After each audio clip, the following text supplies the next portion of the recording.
a gente classifica a lesão cerebral traumática, a gente pode classificar ela de algumas formas. A primeira forma, mecanismo. Pode ser fechado ou aberta.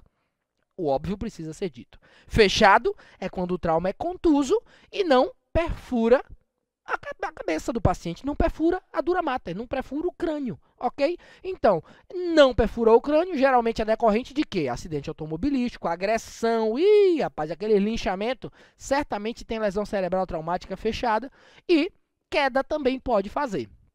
Já a lesão cerebral traumática aberta é quando há penetração da dura mater, geralmente perfuração por arma branca, perfuração por projétil de arma de fogo, como vocês estão vendo aqui, ó, este projétil, meu pai amado, este projétil aqui fez um ferimento aberto, uma lesão cerebral traumática aberta. Já o rapazinho do outro lado tomou uma porretada no coco e aí fez um afundamento do crânio. É uma lesão fechada, por mecanismo ela é fechada, beleza?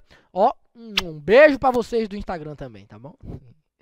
Ó, quanto à morfologia, a gente tem lesão em couro cabeludo, gente, aqui para nós. Lesão em couro cabeludo sangra demais, sangra muito. Pode acontecer, inclusive, desluvamento desse couro cabeludo.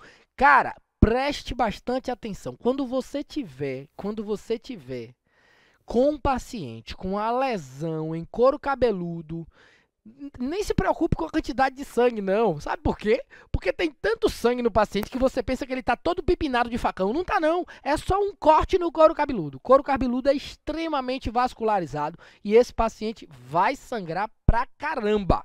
Beleza? Quanto à morfologia ainda, a gente tem fratura da fratura de crânio, de afundamento. Aí ele pode ser afundamento, linear, o risco de aumento da pressão intracraniana nessas situações é muito alta. O paciente pode fazer uma inflamação em meninge também, e aí vai fazer o quê? Meningite. E aí, do que é que esse paciente vai precisar? De avaliação da neurocirurgia. Este paciente que tem uma fratura de crânio em afundamento, provavelmente ele vai ter fratura de base de crânio. Por quê? Porque a pressão axial que ele sofre pode fraturar o assoalho do crânio ali, vai ter fratura de base de crânio. E a gente daqui a pouquinho fala mais sobre ela.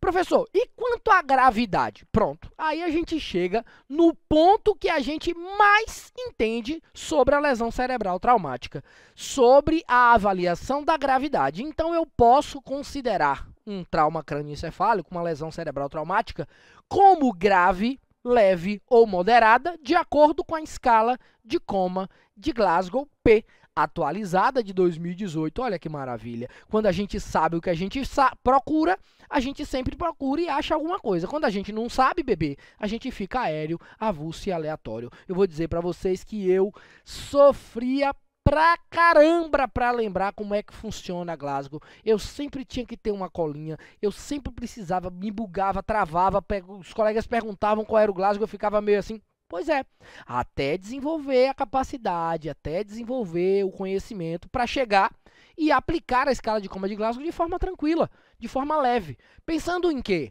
Abertura ocular, resposta verbal, resposta motora e avaliação pupilar.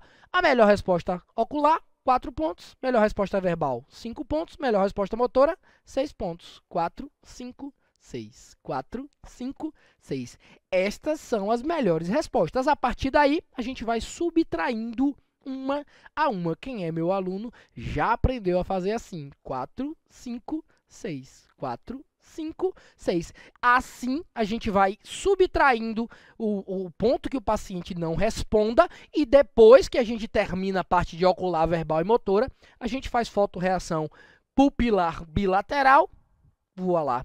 Estaremos com a escala de coma de Glasgow pronta. Paciente que tem Glasgow menor ou igual a 8, TCE é grave. Paciente que tem de 9 a 12, TCE é moderado. E o paciente que tem de 13 a 15, TCE é leve. Tá vendo aí? Nada difícil. A escala de coma de Glasgow, ela me dá a possibilidade na avaliação da mecânica do paciente, né, avaliação física ali na mecânica do paciente, de fazer estímulos físicos. Então anota aí, por favor. Anota. Não é estímulo doloroso não, cara pálida. Você vai fazer estímulo doloroso no filho dos outros, é? Claro que não. Você tem que fazer estímulo físico. Estímulo físico. Quais são os estímulos físicos possíveis, professor? Leito unguial, ó. Unha. Opa, unha. Unha. O outro, aqui, ó. Prega trapezoidal e incisura supraorbitária. Estas são as localizações para estímulos físicos. Não faça estímulo físico em externo. Não existe esfregaço external, gente. Não existe mais. Non existe, como diria Padre Quevedo. Não faça. Não faça, pelo amor de Deus. Ah, professor, mas eu aprendi que dá para fazer. Não, não dá. Não dá. Quando você faz estímulo físico aqui no peito do paciente, o que é que acontece? Você não consegue mensurar o tipo de flexão que ele faz. Se ele faz uma extensão, por quê? Porque o paciente está em decúbito dorsal, você está esfregando ele, ele só tem como ir para trás. Então, você não tem como entender qual é aquela avaliação do físico daquele paciente. Então, não façam mais estímulos de esfregaço external, muito menos de torção mamilar, tá bom? Esqueça esse negócio também. Olha aqui, tem gente que tem dificuldade de saber, professor, o que é uma flexão normal e o que é uma flexão anormal. Cara, é fundamental que a dinâmica e a didática de onde você estude te entregue esse tipo de informação. Porque senão você fica avulso, você fica só lendo aquelas coisas rígidas ali e não entende o que é que você está fazendo. Uma flexão normal é uma flexão que o paciente sai para fugir da dor. Então, se você faz uma pressão trapezoidal, eu vou, ó, sair da dor. Eu vou, ai, tá doendo, e saio da dor. Uma flexão anormal, eu aperto, ao invés de você sair da dor, você entra na dor. É uma flexão anormal. Beleza? E depois disso, professor, o paciente pode, ó, você faz a pressão, ele se estende todo. Extensão. E o anterior a isso, a localização da dor. O paciente, você pressiona ele, ó, com a mãozinha dele, vai lá e tira a sua mão. Beleza? Então, não há dificuldade de avaliar a escala de coma de Glasgow. Como a gente já tinha falado, a herniação uncal, olha aqui a anisocoria, que linda. A herniação uncal é quando a massa está se expandindo, aumentando a pressão intracraniana e empurrando o cérebro para o uncus. O uncus é um forame que tem na base do crânio. Então, esse paciente, ele vai sofrendo esse aumento de pressão intracraniana e aí o que é que acontece? Midríase, anisocoria, olha a midríase aqui, ó. Professor, eu tenho dificuldade. Midríase, miose, eu tenho dificuldade. Calma. Calma. Relaxa. Tá relaxado? Midríase. O nome é grande. Midríase. Beleza? Miose. O nome é pequeno. Então, midríase, o nome é grande, a pupila é grande. Miose, o nome é pequeno, a pupila é pequena. Eu sei que ninguém te ensinou assim, eu sei, mas eu tô aqui agora, eu tô aqui. Desse jeitão. Beleza? Midríase, miose. Tranquilo? Muito bom. Esse paciente, ele vai ter midríase ou lentidão à resposta pupilar, ipsilateral a lesão. Professor, ipsilateral eu também não sei o que significa. Calma. Ipsilateral, mesmo lado da lesão. Contralateral, lado oposto. Beleza? Muito bom. Esse paciente pode ter fraqueza contralateral, ó, decorticação, descerebração e aumento da pressão intracraniana. Vai ser chamada a atenção se o paciente, por exemplo, tiver tríade de Cushing. Professor, o que é tríade de Cushing? Tríade de Cushing é hipertensão, bradicardia, padrão ventilatório anormal e apneia, ou apneia. Então, o paciente tem bradicardia, hipertensão, apneia ou um distúrbio ali, um gasping agônico, com alguma alteração respiratória. Beleza? Este paciente aqui, bebê, ó, tem uma anisocoria à esquerda. Olha aí, com midríase à esquerda. Eita, que bonito, hein? Pois é. Ô, professor, mas pupilas são como? Isocóricas, normais, mióticas, pequenininhas, midriáticas, grandonas, e anisocóricas, quando uma está do tamanho diferente da outra. E aí você fala anisocórica, midriática à direita, ou anisocórica, midriática à esquerda, por exemplo. Beleza? Muito bem, muito bem, muito bem.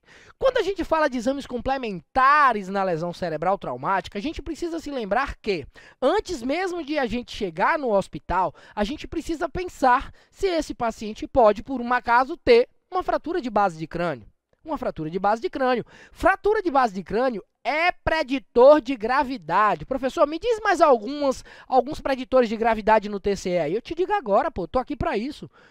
Preditor de gravidade no TCE: vômito em jato, perda do nível de consciência, preditor de gravidade. Vômito em jato, perda do nível de consciência, alteração neurológica, alteração do nível de consciência, associação de intoxicações. Então, se o paciente está intoxicado com outras drogas, seja ela álcool, seja ela cocaína, seja o que for, se esse paciente está intoxicado, é preditor de gravidade no TCE. Por quê? Porque eu não vou conseguir avaliar adequadamente o Glasgow dele. Olha aí, olha a bronca. Outros preditores de gravidade são os preditores de fratura de base de crânio. Fratura de base de crânio já é grave por si só. Esse paciente vai me apresentar o quê, professor? Otorragia. O que é otorragia? Sangue pelo ouvido.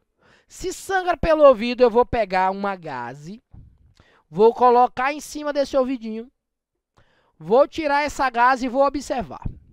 Se nessa gaze tiver sangue e duas auréolazinhas de gordura, duas voltinhas de gordura assim, ó, eu chamo isso de sinal de duplo halo positivo. Significa que aquele paciente está botando o líquido cefalorraquidiano pela orelha, meu querido. É trauma crânioencefálico grave, suspeição alta de fratura de base de crânio. Rinorragia, pelo mesmo motivo. Esse paciente pode estar saindo sangue pelo nariz ali e ter ali, por exemplo, líquido cefalorraquidiano também. Outros sinais evidentes que mostram que esse paciente pode ter sofrido fratura de base de crânio, esses um pouco mais tardios, mais importantes, tão quanto sinal da batalha, esse hematoma aqui, ó, junto à hipófise mastoide, aqui atrás da orelha, né? A gente tem um calombinho aqui atrás da orelha? Pois é, aqui.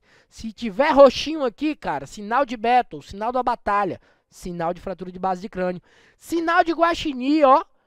Hematoma periorbital bilateral. Uou, eita, bronca. Sinal de Guaxinim.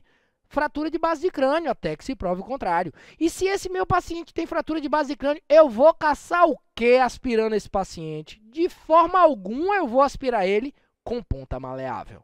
Eu vou sempre priorizar qualquer TCE, se precisar aspirar a via aérea dele, utilizando-se de ponta rígida. Aspirador de ponta rígida. Ai, professor, mas aqui não tem aspirador de ponta rígida onde eu trabalho. Solicite via comunicação interna. Solicite. É baratinho, gente. Tem de plástico, pelo amor de Deus. É baratinho.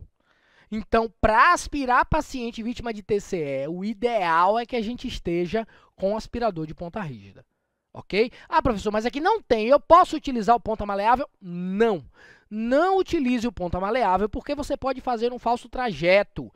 Pode ir parar essa pontinha maleável, pode parar no cérebro do paciente, na medula desse paciente, pela madrugada. Não utilize. Beleza?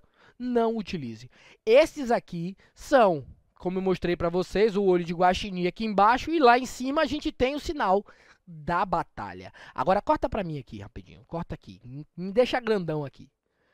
Vocês perceberam a quantidade de informação rápida que a gente está te entregando só sobre a lesão cerebral traumática? Olha a importância da gente saber o que a gente está fazendo com o nosso paciente. Olha a quantidade de bizu que eu te entreguei aqui em rápido momento, em um rápido tempinho. Sabe por quê?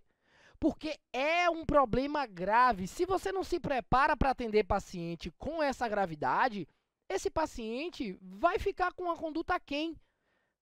Será que a gente vai conseguir encostar a cabeça no travesseiro? Será que a gente vai se sentir bem? Tem muito profissional de saúde, cara, que fica frustrado com o atendimento que faz, fica frustrado com o quanto ele sabe e culpa a profissão. Isso não dá para ser normalizado. Você não pode banalizar isso, cara. Não dá para banalizar esse problema. Isso é um grave problema e não é problema da profissão, é problema do quanto você se prepara. Quanto mais você se prepara, mais você entende o seu valor e mais você procura saber quanto você vai receber, como você vai receber, onde você vai trabalhar. Gente, tá tudo interligado. Tudo interligado. Não tem pra onde correr. Não tem pra onde correr. Tá tudo interligado. Beleza?